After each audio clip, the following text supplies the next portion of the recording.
नमस्कार, स्वागत है आप सभी लोगों का चंदोला क्लासेस में। पिछली वीडियो में हम लोगों ने treatment of reserve and accumulated profit के बारे में डिस्कस किया था कि अगर आपके पास रिजर्व्स हैं और प्रॉफिट है तो उसको आप किस तरीके से डिस्ट्रीब्यूट करोगे और क्या जर्नल एंट्री उसकी पास करोगे। अब इस वीडियो में हम लोग बात करेंगे treatment of workman compensation reserve. Workman compensation reserve क्या होता है भाई? वर्कमैन कंपनसेशन रिजर्व ये होता है कि अगर आपके फर्म में कोई वर्कर काम कर रहे हैं, ठीक है, सपोज करो मेरे फर्म पे 100 वर्कर काम कर रहे हैं। अब वर्कर काम कर रहे हैं तो भाई कई बार वर्कर्स पे चोट भी लगेगी, वर्कर्स को क्या होगा, कुछ मेडिकल इश्यूज होंगे, तो फिर ये मेरी जिम्मेदारी होती है कि मैं इनके ट्रीटमेंट का खर्चा उठाऊंगा। अगर ये मेरे यहाँ काम कर रहे हैं और काम करते हुए कोई एक्सीडेंट इनका हो गया तो जितना भी खर्चा वो होगा वो मैं बेयर करूंगा।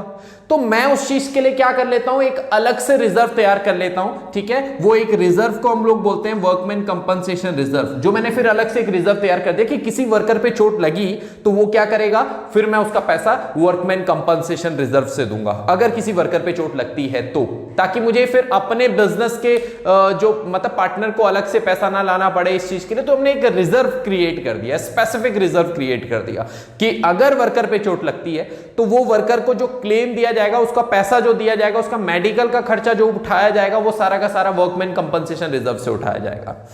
अब दूसरी चीज क्या होती है, अब उसी चीज के बारे में हम लोग बात करते हैं। तो ये हमारे पास अलग अलग कंडीशंस हैं, ठीक है। वर्कमैन कंपनसेशन रिजर्व मैंने आपको समझा दिया क्या होता है। अब हमारे पास अलग अलग केस दे रखे हैं तो क्वेश्चन के साथ समझेंगे उन केस में क्या है, किस तरीके से हम लोग वर्कमैन कंपनसेशन रिजर्व का ट्रीटमेंट देते हैं। सपोज करो एबीसी ये 3 पार्टनर्स हैं और ये अपने पुराने रेशो को 5:3:2 में बांट रहे थे और नए रेशो को बांटा इन्होंने 3:2:1 में। ओके, वर्कमैन कंपनसेशन रिजर्व बता रखा है 1 लाख रुपए का। ये आपकी पुरानी जो बैलेंस शीट है उस पुरानी बैलेंस शीट में उन्होंने दिखा रखा है कि 1 लाख रुपए का वर्कमैन कंपनसेशन रिजर्व है। अब ये 1 लाख रुपए का वर्कमैन कंपनसेशन रिजर्व आपको लायबिलिटी साइड में दिया हुआ है, ठीक है, क्रेडिट साइड में, बैलेंस शीट की क्रेडिट साइड में आपको दिया हुआ है 1 लाख रुपए का।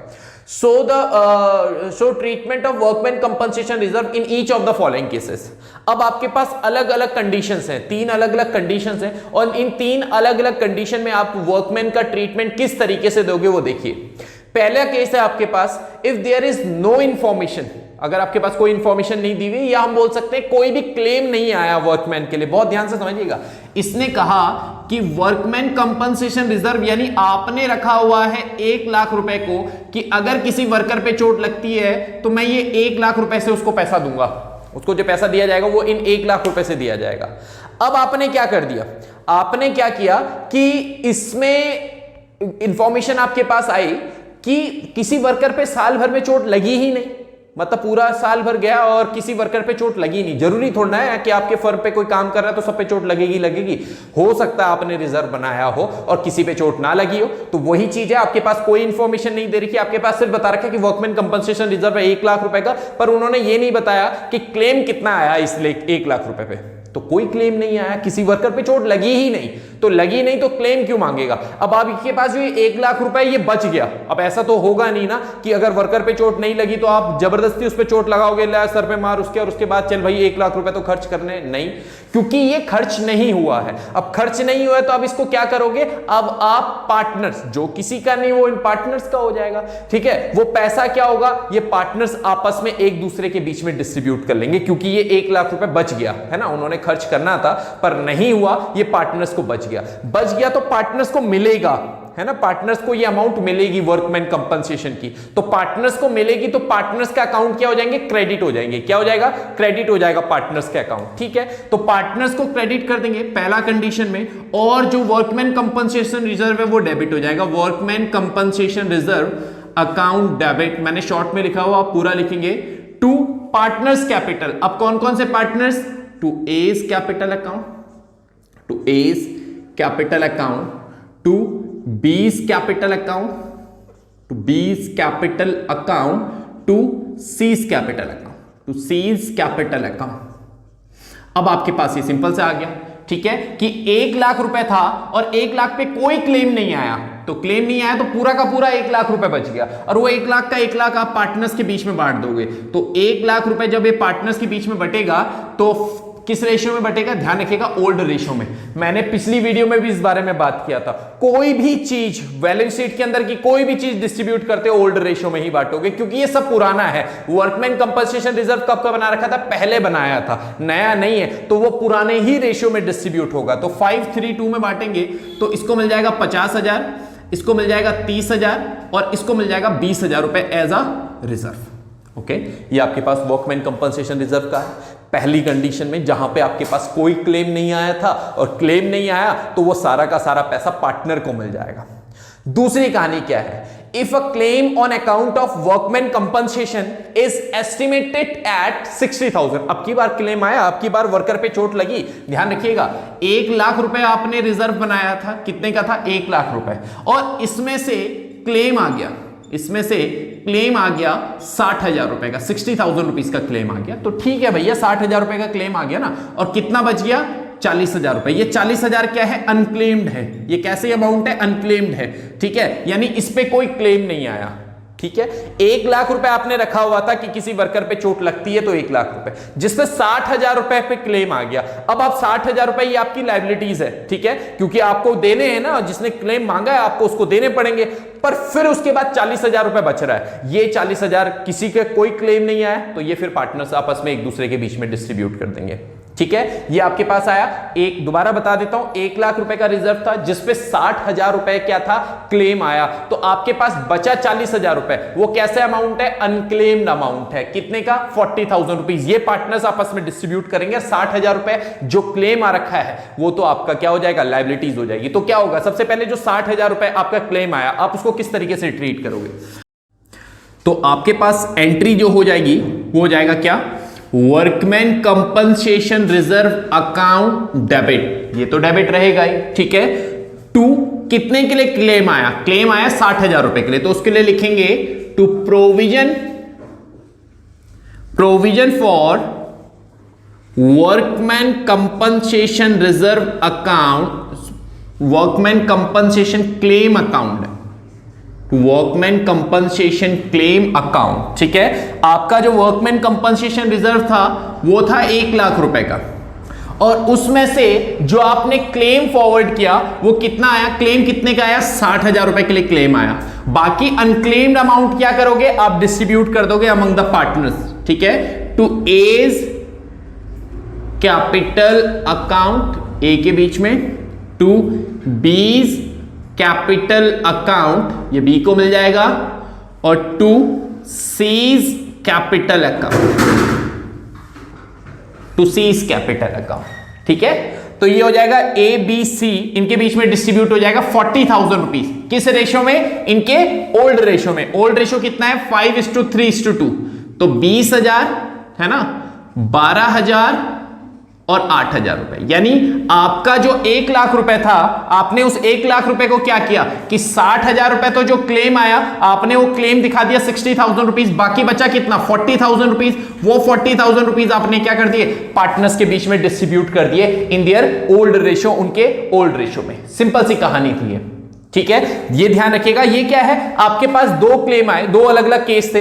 पहले केस में पूरी की पूरी अमाउंट आपकी बच रही है, मतलब कोई क्लेम आया ही नहीं, और दूसरी केस में आपके पास कुछ पार्शियल अमाउंट पे क्लेम आ गया, यानी 1 लाख रुपए का रिजर्व आपने बना रखा था, 60,000 पे क्लेम आ गया, फिर भी 40,000 रुपए बच गया। अब तीसरी कंडीशन है जहां पे क्या है, if a claim on account of workman compensation is estimated at 12,000 रुपए, सॉरी 1,20,000 रुपए। अगर जो क्लेम है वो वर्कमैन कंपनसेशन पे 1,20,000 का आ गया। अब ध्यान दीजिएगा, आपने जो रिजर्व बना रखा है केस थर्ड में, इसको मिटा देता हूं पहले वाली इसको, या चलो यहां लिख लेते हैं। थर्ड केस में वर्कमैन कंपनसेशन रिजर्व जो आपने बना रखा है वो बना रखा है 1 लाख रुपए, ये बना रखा है, और जो क्लेम आ गया वो क्लेम कितने का आया, 1,20,000 रुपए के लिए क्लेम आ गया, ज्यादा के लिए आ गया। जितना आपने रिजर्व बना रखा था वर्कर्स ने उससे ज्यादा मांग दिया, उससे ज्यादा पे क्लेम कर दिया। आपने रिजर्व तो सिर्फ 1 लाख का बना रखा था, यानी अब ये अमाउंट जो है वो आपके रिजर्व से भी बाहर चली गई, यानी क्लेम जो है वो ज्यादा आ गया। कितने का, 20,000 रुपए ज्यादा आ गया। ये 20,000 रुपए जो है ये ज्यादा आ गया। अब ज्यादा आ गया तो कैसे इसका ट्रीटमेंट होगा, ध्यान दीजिएगा। पहले क्या एंट्री होगी इसमें, आपका वर्कमैन कंपनसेशन जो है उसको आप कहां फॉरवर्ड करोगे, क्लेम में फॉरवर्ड करोगे तो आपकी एंट्री होगी workman compensation reserve account debit to provision for workman compensation claim account, to provision for workman compensation claim account. ये आपने यहां फॉरवर्ड कर दिया। कितने का था? वर्कमैन कंपनसेशन रिजर्व जो था वो तो बनाया था आपने 1 लाख रुपए का। कितने का बनाया था? 1 लाख रुपए। और जो क्लेम चला गया वो चला गया 1,20,000 रुपए पे। कितने पे चला गया? 1,20,000 रुपए पे। यानी आपका रिजर्व सिर्फ 1 लाख रुपए का था, तो आपकी जो क्लेम आ गया वो 1,20,000, यानी आपकी लायबिलिटी जो है वो आपके रिजर्व से भी बाहर चली गई। ठीक है, तो आपको 20,000 रुपए की जो लायबिलिटी है वो और क्रिएट करनी पड़ेगी। तो कोई भी लायबिलिटी आप जब क्रिएट करते हो तो रिवैल्यूएशन में डालते हो, क्योंकि आपकी लायबिलिटीज इंक्रीज हो जाती है। तो रिवैल्यूएशन में डालोगे तो यहां पे डेबिट में लिखोगे revaluation account, revaluation account debit. कितने का? 20,000 रुपए। ये रिवैल्यूएशन कितने का आया? 20,000 रुपए। यानी आपका वर्कमैन कंपनसेशन रिजर्व तो 1 लाख का ही था, वो आपने क्लेम में भेजा तो क्लेम तो 1,20,000, यानी आपका जो रिजर्व बना रखा था उस रिजर्व अमाउंट से ज्यादा का क्लेम आ गया। ठीक है, तो आपके पास बाकी जो बची हुई अमाउंट होगी 20,000 रुपए की, वो 20,000 रुपए आपको और क्रिएट करनी पड़ेगी, यानी एक और लायबिलिटी क्रिएट करनी पड़ेगी। तो आपने कोई भी लायबिलिटी क्रिएट करते हो तो कहां के थ्रू करते हो? रिवैल्यूएशन के थ्रू करते हो। तो रिवैल्यूएशन में क्रिएट कर दिया आपने कितने का? 20,000 रुपए। ये आपके पास हो जाएगा। अब अल्टीमेटली जब आप रिवैल्यूएशन का पैसा जो है, क्योंकि ये रिवैल्यूएशन में लॉस होगा और अल्टीमेटली ये लॉस कौन बेयर करेगा? ये पार्टनर बेयर करेंगे। ये जो 20,000 रुपए एक्स्ट्रा मांग दिया, तो जब पैसा बच रहा था वो पार्टनर ले जा रहे थे। यहां पे जब 40,000 रुपए बच रहा था, यहां पे जब 1 लाख रुपए बच रहा था, तो वो पार्टनर ले जा रहे थे। तो अब जब एक्स्ट्रा लग गया तो वो भी पार्टनर लेके आएंगे। अब की बार पार्टनर को मिलेगा नहीं, अब की बार पार्टनर अपने घर से लेके आएंगे। तो जब पार्टनर लेके आएंगे तो उस कंडीशन में क्या होगा? अब पार्टनर डेबिट हो जाएंगे। 20,000 रुपए पार्टनर, 1 लाख तो गया, वो रिजर्व जो बना था वो तो पूरा गया, ऊपर से 20,000 रुपए आपको और लेके आने हैं, तो वो 20,000 रुपए पार्टनर अपने घर से लेके आएंगे। तो पार्टनर क्या हो जाएंगे? डेबिट हो जाएगा। इस कंडीशन में पार्टनर को क्या करेंगे? डेबिट हो जाएगा। तो यहां पे इन तीनों को डेबिट कर लीजिए। A's capital account debit, B's capital account debit, C's capital account debit. To कहां का पैसा है? ये कहां का पैसा है जो पैसा ट्रांसफर हो रहा है? रिवैल्यूएशन का। तो ये रिवैल्यूएशन को यहां फॉरवर्ड कर देंगे टू रिवैल्यूएशन अकाउंट। यानी आप बोल सकते हैं कि जो रिवैल्यूएशन में इसकी वजह से लॉस हुआ, ये कहां ट्रांसफर कर दिया? पार्टनर्स कैपिटल में। और कौन बेयर कर रहा है? पार्टनर्स उसको बेयर कर रहे हैं टू रिवैल्यूएशन अकाउंट। कितने का था? 20,000 रुपए का था ये क्लेम। कितने का था? 20,000 रुपीज। ठीक, और ये 20,000 रुपीज को ये अब घर से लेके आएंगे। ABC जो 20,000 रुपए एक्स्ट्रा लगा, भाई वर्क दोबारा समझा रहा हूं, वर्कमैन कंपनसेशन रिजर्व तो 1 लाख का ही बनाया था, पर क्लेम कितना आया? 1,20,000 रुपए, यानी 20,000 रुपए ज्यादा आ गया। तो वो 20,000 रुपए ये क्या करेंगे? अपने घर से लाएंगे। किस रेशो में? वही भैया ओल्ड रेशो में ही लाएंगे। 10,000 इसका हो जाएगा, 6,000 रुपीज इसका हो जाएगा और 4,000 रुपीज इसका हो जाएगा। ये आपने ओल्ड रेशो में बांटा ABC में। तो ये तीनों कंडीशन थी हमारे पास। जहां पे क्लेम बिल्कुल नहीं आ रहा है, पूरा का पूरा वर्कमैन बच जा रहा है, तो भैया पार्टनर को मिल जाएगा।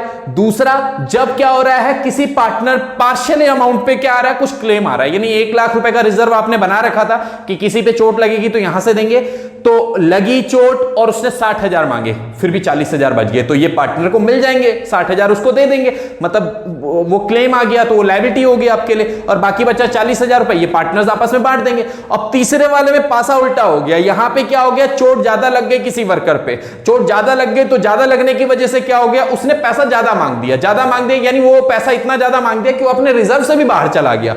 ठीक है, 1 लाख रुपए का रिजर्व बना रखा था, वो पैसा मांग दिया, क्लेम जो आ गया वो 1,20,000 पे आ गया। अब की बार पार्टनर के लिए कुछ बचेगा नहीं, ऊपर से पार्टनर को घर से और लेके आना पड़ेगा पैसा 20,000 रुपए, क्योंकि क्लेम जो है वो 20,000 रुपए ज्यादा आ गया। ठीक है, तो 20,000 रुपए और ज्यादा लेके आएंगे, तो 20,000 रुपए डेबिट कर दोगे पार्टनर्स को, बाकी 1 लाख रुपए तो पूरा गया। ठीक है, और 20,000 रुपए पार्टनर और डेबिट कर देंगे। और रिवैल्यूएशन में इसलिए फॉरवर्ड कर रहे हैं क्योंकि रिवैल्यूएशन का भाई आपने यहां पे बताया कि लायबिलिटी क्रिएट की, तो लायबिलिटी क्रिएट की तो आपने नाम दिया रिवैल्यूएशन, क्योंकि कोई भी लायबिलिटी जब आप क्रिएट करते हो तो चेंज कहां पे रिकॉर्ड होते हैं, रिवैल्यूएशन में रिकॉर्ड होते हैं, और उसको आप फिर फॉरवर्ड करोगे कहां पे, पार्टनर्स कैपिटल अकाउंट में उस बैलेंस को। तो ये 3 कंडीशन थी, तीनों ही कंडीशन, कई बार आपसे ये कंडीशन पूछी जाती है, कई बार दूसरी, कई बार तीसरी आपके पास वर्कमैन कंपनसेशन का पूछा जाता है। तो होपफुली आपको वर्कमैन कंपनसेशन रिजर्व समझ में आया होगा। इसके बाद जो नेक्स्ट वीडियो है उसमें हम बात करेंगे इन्वेस्टमेंट फ्लक्चुएशन रिजर्व के बारे में। तो मिलते हैं अपनी नेक्स्ट वीडियो में, टिल देन गुड बाय।